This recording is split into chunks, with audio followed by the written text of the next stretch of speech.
বামফ্রন্টের ডেপুটেশন ঘিরে ধুন্ধুমার। বিডিও অফিসের গেট ভেঙে ভেতরে ঢোকার চেষ্টা, পুলিশ বাধা দিতেই পুলিশের সঙ্গে ধস্তাধস্তি।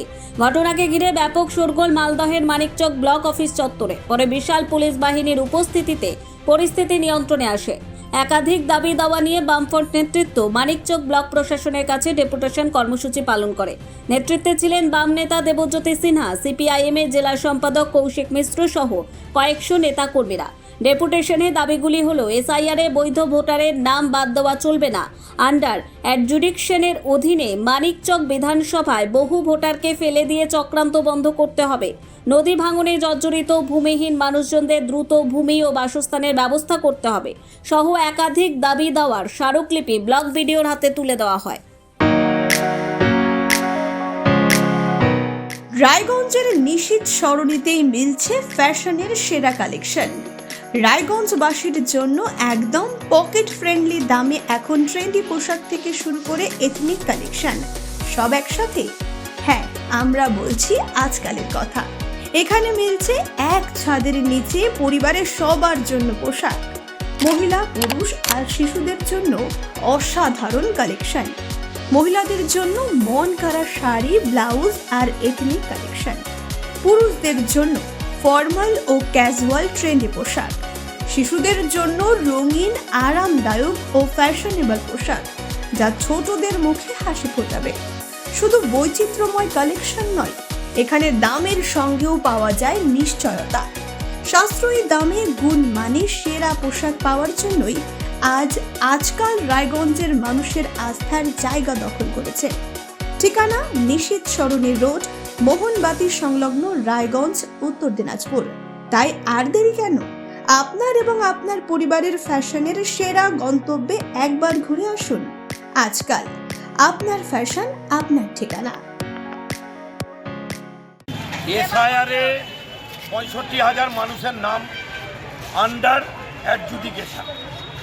কাগজপত্র তো ইসিআই মোদি নেয়নি, কাগজপত্র বিডিও সাহেব নিয়ে। সুতরাং আমরা বিডিও সাহেবকে ধরব। নাম যদি ফাইনাল ভোটার লিস্টে বাদ পড়ে, জেনুইন কাগজ থাকলে, এখন এমনি এসছে, এরপরে ঝাঁটা নিয়ে আসা, কাউকে ছাড়া হবে না। ঝাঁট দিয়ে যেমন মহিলারা গ্রাম পরিষ্কার করে, এবার তৃণমূল বিজেপিকে পরিষ্কার করা। সুতরাং এটা মহিলাদের হ্যাবিট। সকালে উঠলে মায়েরা ঝাঁটা নিয়ে পরিষ্কার করে।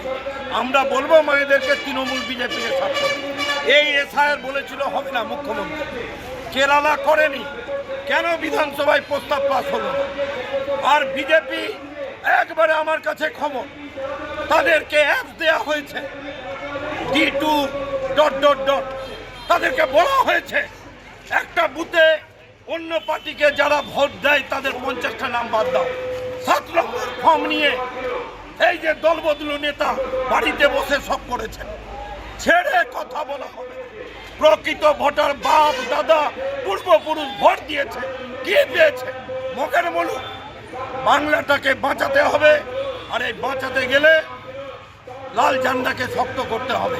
তার সাথে গঙ্গা ভাঙনে কি হবে জমি, রোজ বলছে আজ দিব কাল দিব পাট্টা, রাত জাগলো এখানে।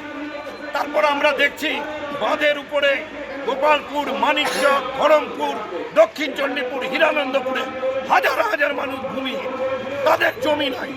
কি করছে কৃষি কর্মাধ্যক্ষ, কি পঞ্চায়েত সমিতি? কেন একজনেরও এক কাটা জায়গা থাকবে না? ফলে এ দাবিও আছে। বিড়ি আন্দোলন, ওই লক্ষ্মী ভাণ্ডারে 500 টাকা বাড়ালো। আরে বিড়ি যারা বাঁধে তাদের প্রতিদিন 100 টাকা করে দেয়। সরকারি রেট 267 টাকা 44 পয়সা দিতে হবে। এই নিয়ে আজকে বিডিওর কাছে যাচ্ছি। আরও আমরা যে ইশতেহার তৈরি করেছি, নূরপুরে হিমঘর, মথুরাপুরে বাস স্ট্যান্ড, মানিকচক রাজমহলে ব্রিজ, মানিকচকে ব্লাড ব্যাংক, আমাদের হচ্ছে দমকল কেন্দ্র, স্টেডিয়াম, নারীদিরাতে ব্রিজ, আজান ঘাটে ব্রিজ। ওরা হিন্দু মুসলমান, সনাতন অসনাতন ভোট করবে, আমরা এগুলো দিয়ে ভোট করব। এইটাই বলার জন্য ভিডিও হবে। সাধারণ মানুষের ক্ষোভ আছে, এখানে যে আরো বড় কিছু ঘটনা ঘটেনি এটা রক্ষা। পুলিশ তো বাধা দিচ্ছে, পুলিশও বিরক্ত, বিএলওদের বিপদ যাচ্ছে। একটা বাড়িতে ব্রাহ্মণ গ্রামে 5,000 6,000 লোক বিএলওকে ঘেরাও করছে। কি করবে তারা? বাংলা আবাসের আইডেন্টিটি, 529 এর আইডেন্টিটি যে যেরকম পেরেছে করেছে।